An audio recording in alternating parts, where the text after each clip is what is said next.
Ladies and gentlemen, welcome to a bonus, extra, micro episode of the Wrestling is Cool podcast. Today, we're going to be doing our predictions for the first episode of Monday Night Raw on Netflix. The first time Monday Night Raw won't be on regular airwaves, Sancho. Moving away from traditional TV into the streaming world.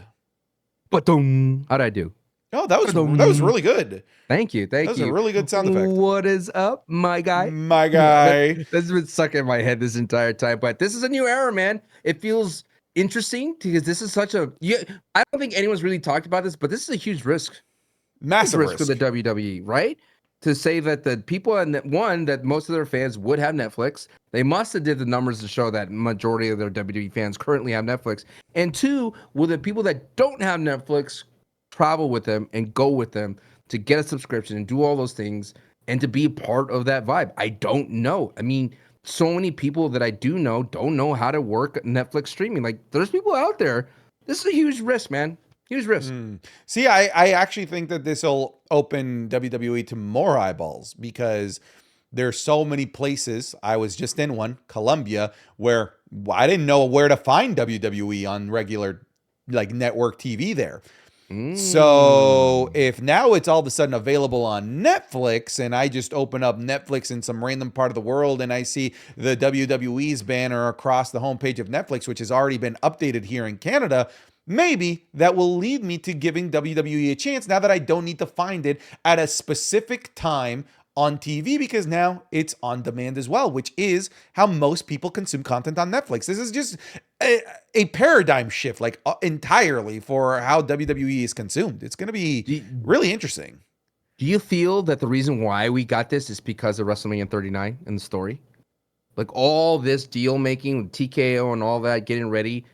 Netflix saw the success of WrestleMania 39 compounded by the success of WrestleMania 40, compounded by the return of CM Punk. Because remember, CM Punk had the ability to create a whole new show on AEW on a different network. Yeah, dude. And also like the return of The Rock being part of TKO board of directors, you know, he takes credit for like negotiating this $5 billion deal with Netflix, right? You know how The Rock is.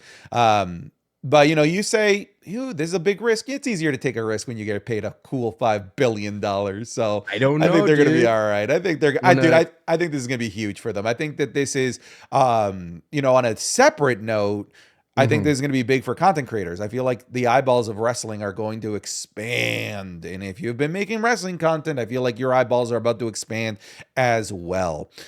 Oh, but folks, today we're going to be going through the different matches that have already been announced for Raw Netflix, plus a couple of things that haven't been properly announced for it that I feel like are worthwhile trying to make predictions for. For example, Cena has already been announced to be at the show on the most recent episode of Monday Night Raw. It said in letters that Cena's retirement tour begins on January 6th, Raw Netflix. So first question to you, Sancho, what does that mean? Does that mean we get a Monday Night Raw John Cena match? Or is this a John Cena promo announcement, kind of like launching his tour? What do you think? I think we get the entire Netflix run starts with John Cena's entrance. You hear the trumpets and him running into the ring, and he goes, "Welcome to Raw on Netflix," right? That's what he's going to do. He's going to be the poster boy for this move. Everyone's going to get excited. The biggest pop you probably heard in the Intuit Dome. You're going to see the crazy, how awesome the wall is and all that. And then he's going to like cut a promo. He's like, "This is where my tour begins here in Los Angeles," and what it means to him. I don't think you get anyone interrupting him then and there. I feel like there's so much on the table for Netflix already. And I think it'd be strange for someone to step up to him. I mean, the only person that could step up to him, because I don't want an Austin Theory. I don't want that kind of like mid-carder, low-carder type of guy to step up to the plate because John Cena does not have a lot of time. He has a year, and he's going to work a full schedule. I want meaningful feuds here on out for John Cena or meaningful moments. So I would have to only imagine something of a Gunther-level threat would be the greatest start for John Cena, at least to show it has to be someone to say like, "Hey man, your time is up. Move over, grandpa," type of vibe. This is our yard now. So that's the level of threat you got to be. But if you had to ask me what's going to be the prediction, is this him welcoming everybody, everyone getting hyped about it, and then him just saying welcome everybody to Netflix on Raw. Yeah, I could see an the other way around. impromptu match. I could see that happening to try and create the expectation of what to expect from Cena, which he's already said it's going to be a full-time run.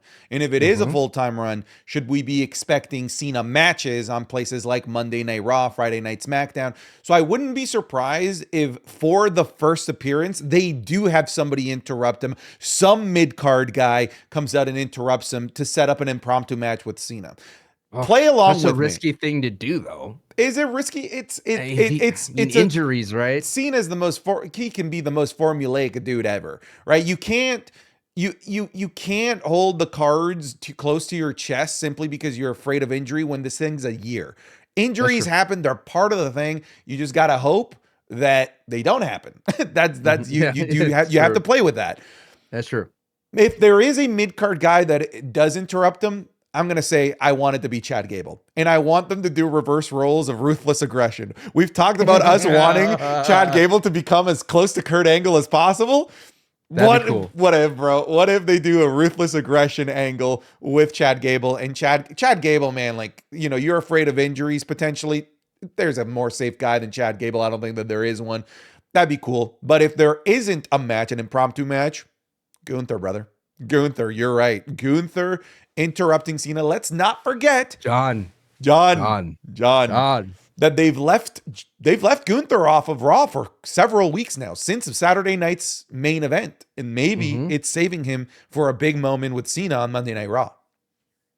How on the scale of 1 to 10 is it likely that John takes the belt off of Gunther if that happens? I think it's if Gunther is going to lose the championship, I think it's to Cena.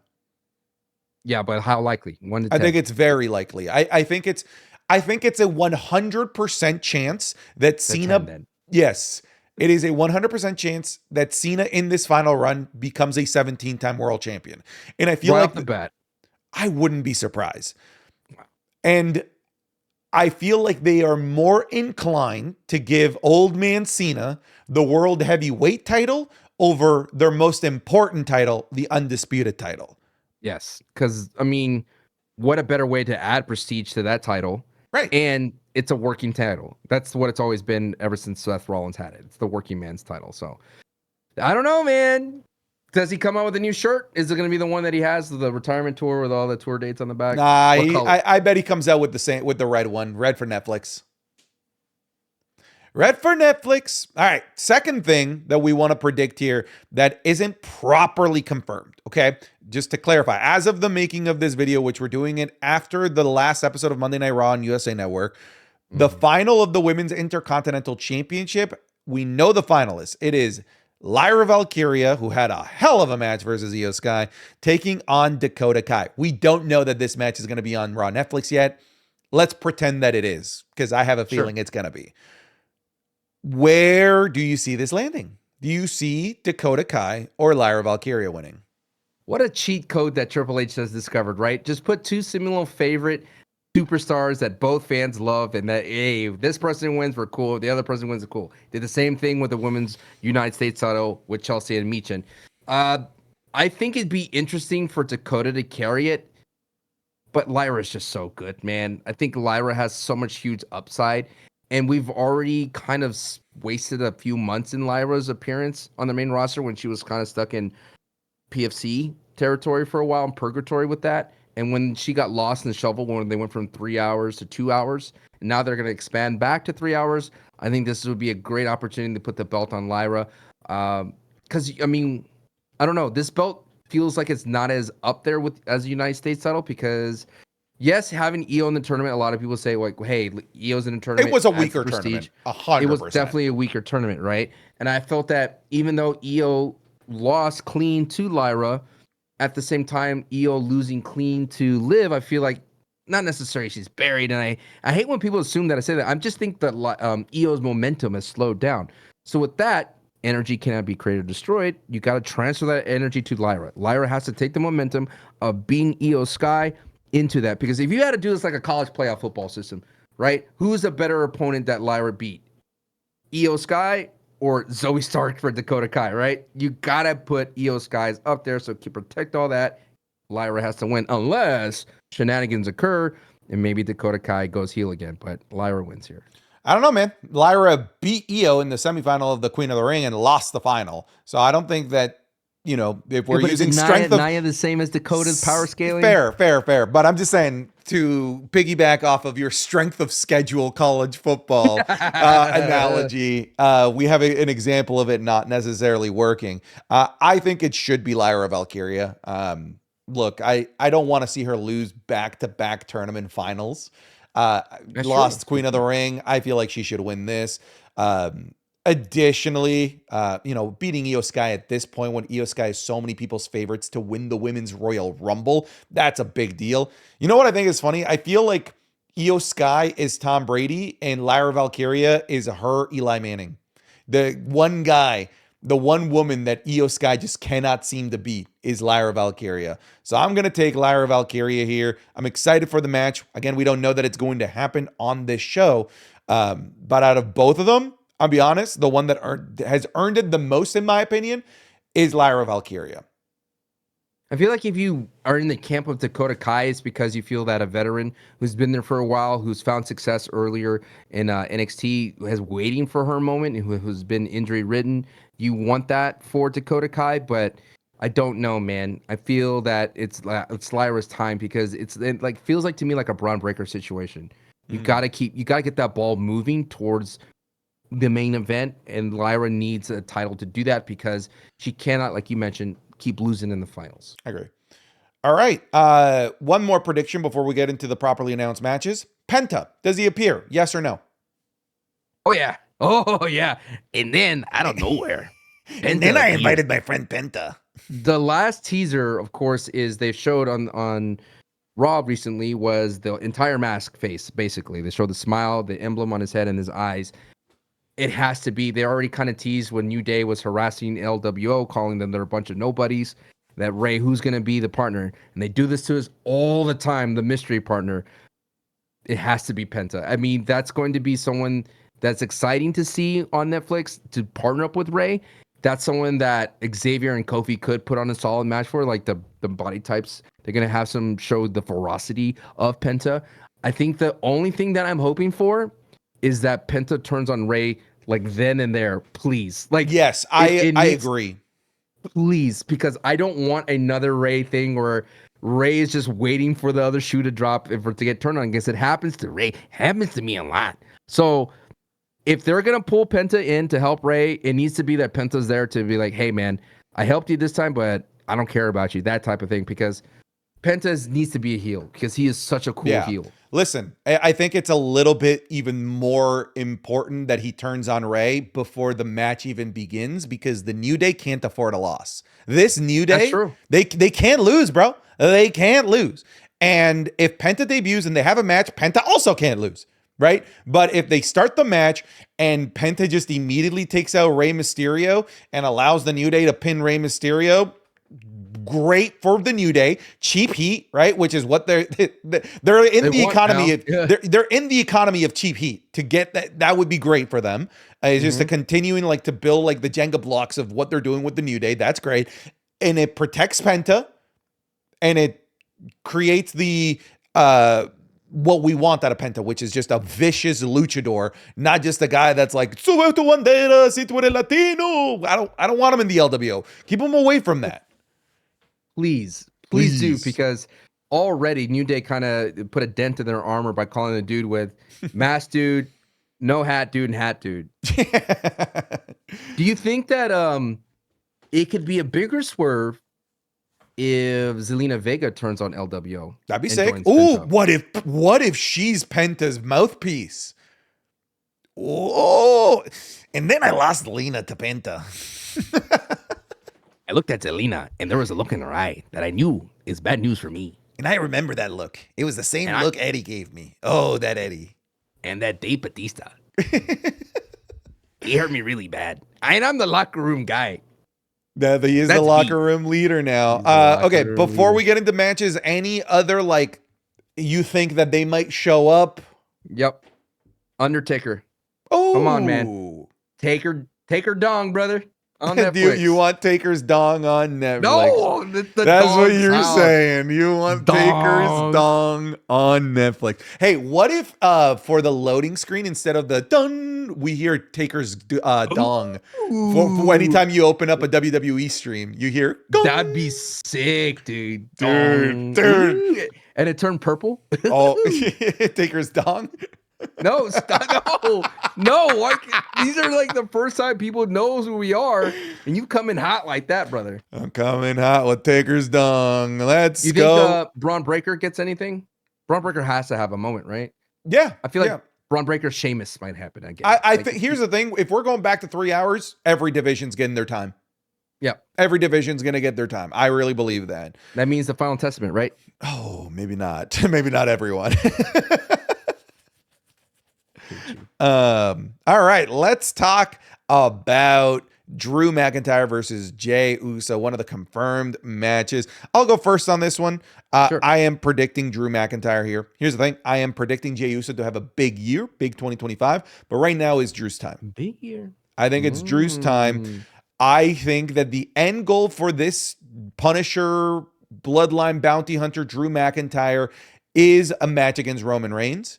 And I feel like along the way, he has to take out the cronies. He has to take out all of the members of the bloodline, everyone that he has on his hit list, until eventually we get to build up to a match against Roman Reigns, whether it's at the first 2-night SummerSlam, maybe it's at Elimination Chamber, or maybe, dare I say, maybe even a WrestleMania match. Because Drew versus Roman, that's a WrestleMania match. Absolutely, like in terms of star power.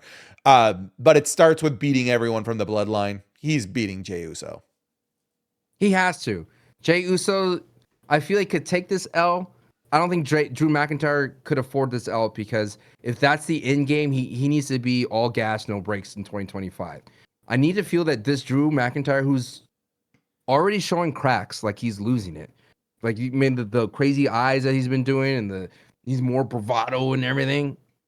This Drew has to win, and he needs to dominate. He already beat Sammy in a very convincing fashion at Saturday Night Main Event. So I'm on the Drew train this year. This is going to be the year of Drew all the way through, because he's going to like get to the point where he needs to be dealt with, and there's going to be someone that steps up to do that. And I don't know who, and it can't be CM Punk. It needs to be someone like a young buck to take down Drew, because he's going to be out of nowhere. It can't be Sammy. Please God, no Sammy. Drew, and if it is Roman, that would be cool, but I want Roman to fear for his life, like a Punisher situation that this dude has been taking out everybody. My question for you is, does Drew go after Solo? Because he said he was. I think he eventually goes after Solo. Yeah. Oh, God. Jacob Fatu versus Drew? Oh, I think that Triple H knows how to book. Well, let's save the Solo Roman for later. Let's do Rhea Ripley versus Liv Morgan for the WWE Women's World Championship. Before you tell me who you think is going to win, do you think that this is it? This is the last time that they face off? Because you have been of the mind that this has legs till Mania. Sure does. And it has been traveling very, very steadily. I think the last remaining piece that needs to fall off for these ladies is Dom needs to go. That needs to be Dom needs to go. Dom needs to go. I think Dom is somebody that is very dominating, no pun intended. Nice. He's very dominating in this saga. Like, people care about what Dom does a little bit more than sometimes when Rhea and Liv. And I mean, he's just really good at what he does, right? I think he needs to spend more time in Judgment Day business, more time with Finn and Damian, things of that sort, maybe chasing a title. And I think these ladies need to stand on their own. And I think that's going to be important for Rhea and Liv, because they're already trying to strip away Judgment Day, and they're trying to strip away all these things. But in order for them to get past each other, it needs to be without Dom involved, and it needs to be about them too. And it would mean a lot more if that came down to WrestleMania. This feud needs a WrestleMania moment. This feud needs to be paid off at WrestleMania. I know people are tired of it, but they're tired of the same shenanigans. Seems like to me where people were tired of bloodline business, where Roman's matches will come down to bloodline. Liv Morgan's matches comes down to Judgment Day interference, or Kiesel and all them. So we strip away all that. We get a one-on-one traditional match, Rhea versus Liv. That happens at Mania. What happens at Raw on Netflix?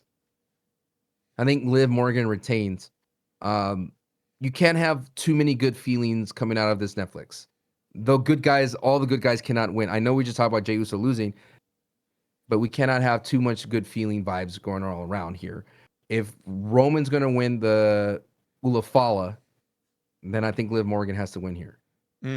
Okay, here's where I stand on things. I don't think that this has legs to Mania, and I feel like they've straight up told us this. That vignette, that promo that they had on the most recent episode of Monday Night Raw with Liv Morgan and Rhea Ripley, they kept saying, this needs to end. This needs to end. They said it like 30 times. It was like the slogan of whatever that promo was. And I think we all agree. I think it needs to end. And I'm somebody that's enjoyed this feud more than I think the average online internet wrestling community member, because they've hated this feud for months now. And I feel like I'm good with it, but I feel like this is the natural conclusion to it.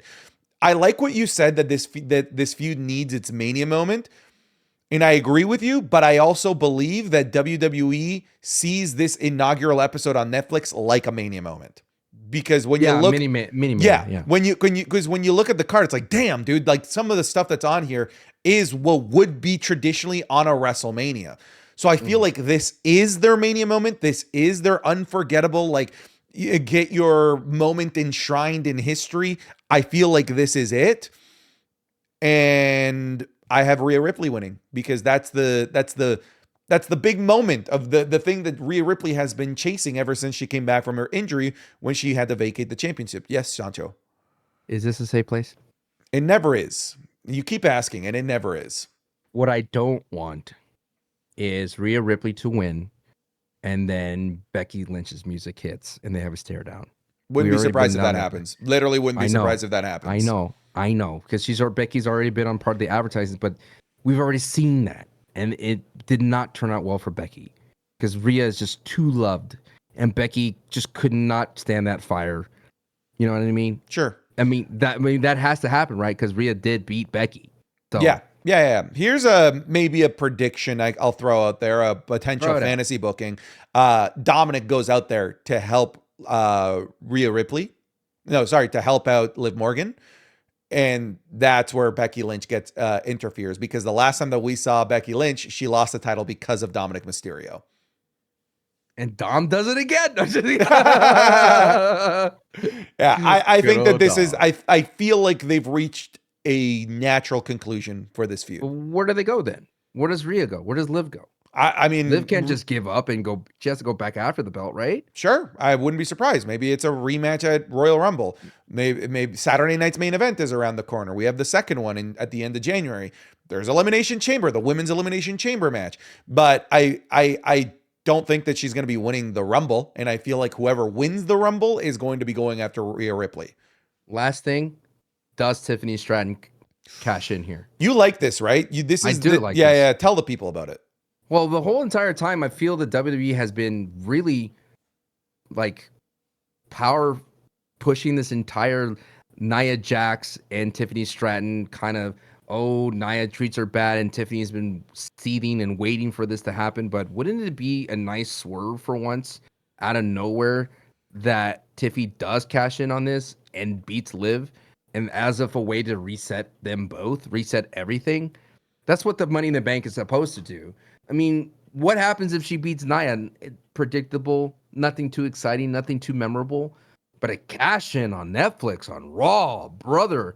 Introducing a Netflix. I know it was interesting. One of the kind of things that people were talking about was Saturday Night Main Event, that it was so predictable because they didn't want to introduce like the weird gimmicks and things like that wrestling can provide. But why not here on Netflix to let the people know that anything could happen on Netflix? Sure. This person could show up with a Money in the Bank and they'd explain it, and they cashed in on their champion. And I think that'd be a very interesting thing, because that will not only keep Rhea from chasing the championship, which is people have been loving, but it will be a nice thing to say, hey, Rhea and Liv, your differences has cost you everything. Look at you. Look at you now. Look at you now. You fought tooth and nail over Dom, over the belt. And what did it lead to at the end of the day? You have nothing. It led you back to me. And it would be a fun little start for Tiffany Stratton. Sure. I'm going to play the party pooper. Go ahead and poop on my party. About to take a squat, buddy. I like what you're saying. I really do. But if I put myself in the shoes of a USA Network exec, I'm going to be asking, bro, we've been doing this briefcase thing on our network this entire time, and it's going to get paid off somewhere else. Look, USA Network still has a lot of damn pull. A lot of damn pull. They got SmackDown 3 hours over there starting next week. I don't think that USA Network is going to be cool with one of their bigger storylines getting paid off somewhere else. Both belts on SmackDown for a little bit? Why not? Just to be that 2-women power trip? Come on now. Come on now. Oh, let's move on here. So let's talk about Tribal Combat. Oos. It's Solo Sikoa versus Roman Reigns for the Ula Fala, the head of the table. Apparently not main eventing, not closing the show. They kept saying Seth and Punk is headlining Raw Netflix. That's the language they kept saying. And they haven't said that once about Roman versus Solo. And on top of that, I think it's fair to say that Punk and Rollins has gotten the buildup like it's closing the show. So, because of that, here's my prediction, Sancho. Sure. We don't get The Rock. Don't do that to me. I don't think that we get The Rock in this. I'm sorry. I'm going to break your heart. I'm so sick and tired of predicting that The Rock is coming back. So I'm going to take... when he shows up. I know. That's good. I'm playing reverse psychology on The Rock here. I don't think that The Rock shows up here. I don't think that The Rock shows up. I'm calling him out right now. He stole our name. He kept saying wrestling is cool. Yeah, he did. He did. We also called him the final boss before he called himself the final boss. We have the proof of it. That's also true. What's up with that? What's up with that, dude? What's up with that? Dwayne. Diarrhea Dwayne. Look, I don't think that The Rock, dude, I can't believe we didn't talk about Diarrhea Dwayne in our award show. Anyways, I don't think that The Rock shows up. I feel like if they're going to do like some crazy swerve of a bloodline member getting involved, this could be where you debut Hikuleo if you really want to, right? They still have him in the wings. He's been there for longer than Jacob Fatu was just sort of being held to the side after he was signed. And Tongaloa. Because I don't think that The Rock is going to be there. I think that it's going to be Hikuleo. Or Drew McIntyre costs Roman Reigns the match. I just don't think it's The Rock because it's not closing. If it's not closing, I don't see it being The Rock. Out of anybody, I could see maybe. Here's the thing. Okay, I'm kind of just working through this here. All right. Sure. It's a safe place. I wouldn't be surprised if this ends in a no contest. Drew McIntyre takes them both out. And takes the Ula Fala himself? Maybe. Just like how he took the wristband of the friendship bracelet of CM Punk.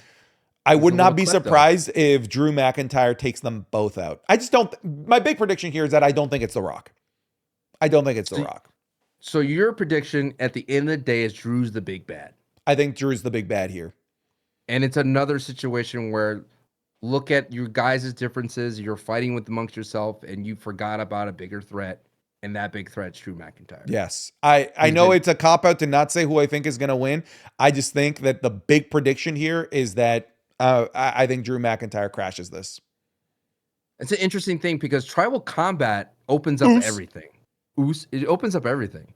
It opens up the interference. It could be a mini WrestleMania 40 event that's all bloodline situated. I don't know. I think because it depends on what did Netflix want when they bought this, right? I think they wanted something that was going to be all megastars. That's what they want, right? That's why Roman's here and the bloodline. So I think you're going to get all that and more. I still think The Rock has a play, man. Okay, you've got The Rock in this. I think The Rock understood that they did Drew dirty, right? And Drew and Punk dirty at Bad Blood because nothing happened. He came out and counted to 3 and left. And I don't think that'd be a bad thing because, okay, hear me out. This happens before Punk and Rollins. If The Rock comes out, social media goes crazy and be like, you gotta watch Netflix. The Rock's here. Giving them numbers for Punk and Rollins. Sure, maybe. I'm done predicting The Rock. How many times have we done jaded. it? You're I'm jaded. I've lost my smile when it comes No, to this. no, Lost my smile. no. You know what's funny? I had a similar prediction of an interference in Punk versus Rollins. Do you want to hear it? Ooh. I Yeah, don't. sure, I don't sure. think I'm gonna go with it anymore. But Oh. I could have seen Roman Reigns laying them both out. Ooh. Right, right. Ooh. With the Ulafala or without? I think He would if have for to have the that Ulafala. if for that to hit, he'd have to have the Ulafala. He would have to have the Ulafala, and because he has the Ulafala, Solo Sikoa falls in line. They create the big bloodline, the mega bloodline, and The Rock comes out and finally celebrates, and it's the new era of the bloodline on Netflix. Oh my God, we untapped it. We Untapped untapped it. it. Untapped it. Yeah, let's talk about Punk versus Rollins. In my head, I was like, oh man, I think it'd be pretty crazy if they do eventually plan on doing Punk versus Rollins versus Roman, because that's a big Mania match right there, for it to be set up right here. But I think that we have Punk winning here. I think we have Punk winning the first one, kind of like in a reverse of what happened between him and Drew McIntyre, where like we knew Drew McIntyre needed to win that first one to make him feel like a legitimate threat to a CM Punk. But I think here Punk winning could create that spiral of Seth Rollins just becoming over obsessive and needing to be able to put away Punk, needing to be able to be the one to take up Punk and wasn't able to. So he goes down into this spiral, kind of like a Drew McIntyre. And maybe that triggers a heel Seth Rollins, which I do believe we get in 2025. So I'm going to go with CM Punk here. I think you're picking CM Punk, but for the wrong reasons. It sounds like that you're picking CM Punk does it clean, and I don't think he does it clean. I think you're gonna get a heel move, brass knuckles type Sure. of MJF type of move, where CM Punk realizes that he cannot keep up with Seth Rollins and he cheats. And it's not like he planned to cheat; he just does it out of nowhere, out of desperation, and he ends up winning. And then you could call him out on that. You need to give Seth Rollins a leg to stand on.